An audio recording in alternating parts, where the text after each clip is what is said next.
হরিজন পল্লীর বাসিন্দাদের উপরে গত 1 মাস ধরে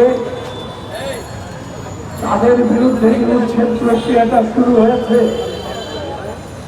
উচ্ছেদ প্রক্রিয়ার বিরুদ্ধে মাননীয় হাইকোর্ট ডিভিশনে রিট আবেদন দায়ের থাকা সত্ত্বেও আমরা লক্ষ্য করেছি গতকাল স্থানীয় কমিশনার মোহাম্মদ আওয়ালের নেতৃত্বে দুষ্কৃতকারী দল নিরঞ্জন পল্লী হরিজন কলোনিতে হামলা চালিয়েছে, মন্দির ভাঙচুর করেছে,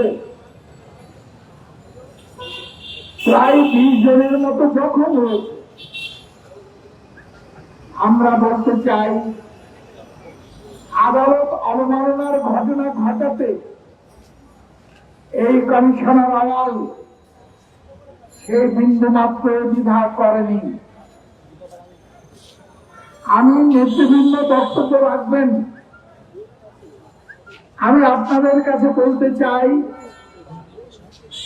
আগামী 13 জুলাই শনিবার বিকেল 3টায় এই প্রেস ক্লাব চত্বরে মেরুঞ্জিল্লা হরিজন কলোনির বাসিন্দা সহ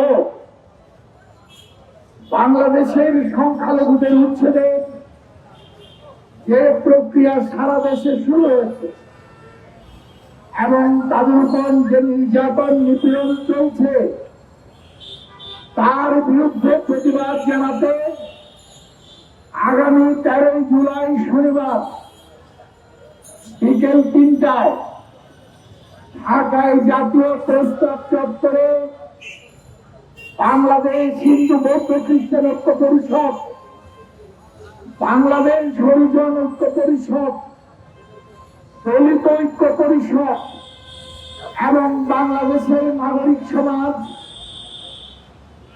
প্রতিবাদ সমাবেশ ও বিক্ষোভ মিছিলের ডাক দিয়েছে।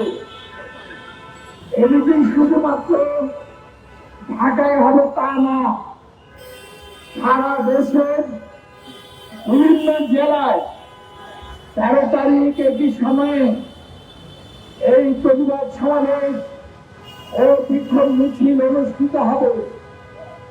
আপনারা যারা এখানে আজকে উপস্থিত হয়েছেন তাদের কাছে অনুরোধ, আপনারা 13 তারিখের এই সমাবেশে যোগদান করবেন এবং বাংলাদেশের সমস্ত হরিজন এলাকায়, দলিত এলাকায় এবং নাগরিক সমাজের কাছে আপনারা এই প্রতিবাদ সমাবেশ ও বিক্ষোভ মিছিলের কর্মসূচির এই যে ডাক দেওয়া হয়েছে এই সংবাদটি পৌঁছে দেবেন। আমরা বলতে চাই, এই আন্দোলন নিরঞ্জন পল্লী হরিজন কলোনির বাসিন্দারা শুরু করেছে। এই হরিজন পল্লীর কলোনির বাসিন্দাদের সাথে আজকে বাংলাদেশের আপামর ধর্মীয় জাতিগত সংখ্যালঘু সম্প্রদায় এবং নাগরিক সমাজ আজকে একাত্ম হয়ে গেছে। আমরা এটুকুই নিশ্চিতভাবে দাবি করি যে হরিজন পল্লীর কলোনি সহ বাংলাদেশের বিভিন্ন হরিজন এলাকায়, দলিত এলাকায় উচ্ছেদের যে প্রক্রিয়ার ঘটনা শুরু হয়ে গেছে, আমরা অনতিবিলম্বে তার নিরসন চাই, নির্যাতন নিপীড়ন বন্ধ চাই। এই দাবি জানিয়ে আমার বক্তব্য আমি এখানেই শেষ করছি। বাংলাদেশ যুব ঐক্য পরিষদের নেতৃবৃন্দকে আজকের এই সমাবেশের আয়োজন করার জন্য আমি ধন্যবাদ ও কৃতজ্ঞতা জানাচ্ছি।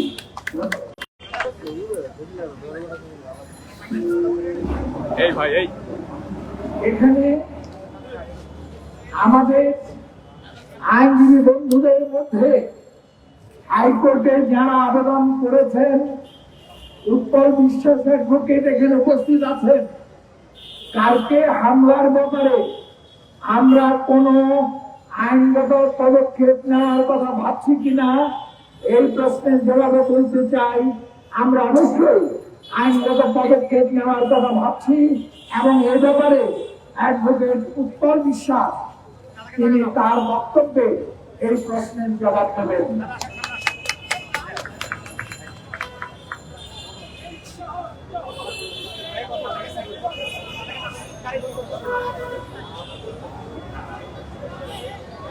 আমি শুধু প্রশ্নটার উত্তর দেব। বাংলাদেশ ছাত্র যুব ঐক্য পরিষদ পরিষদের নেতৃত্বে আজকে যে সমাবেশ হচ্ছে, যে ন্যাক্কারজনক হামলার বিরুদ্ধে যে সমাবেশ হচ্ছে, এই ন্যাক্কারজনক হামলার আমরা তীব্র নিন্দা জানাই।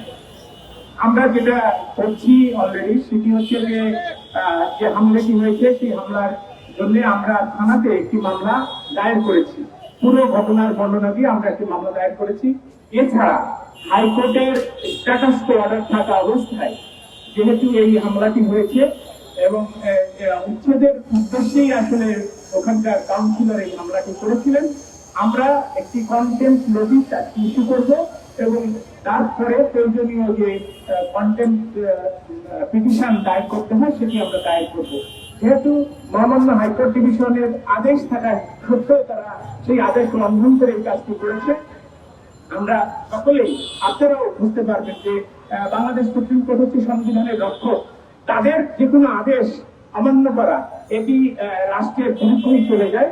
ফলে একজন কাউন্সিলর কি করে এই কাজ করতে পারে সেটি অবশ্যই আমরা যথাযথভাবে আমরা মহামান্য সুপ্রিম কোর্টে উপস্থাপন করব এবং মহামান্য সুপ্রিম কোর্ট অবশ্যই এটি সহৃদয়ে বিবেচনা করবেন বলেই আমরা বিশ্বাস করি।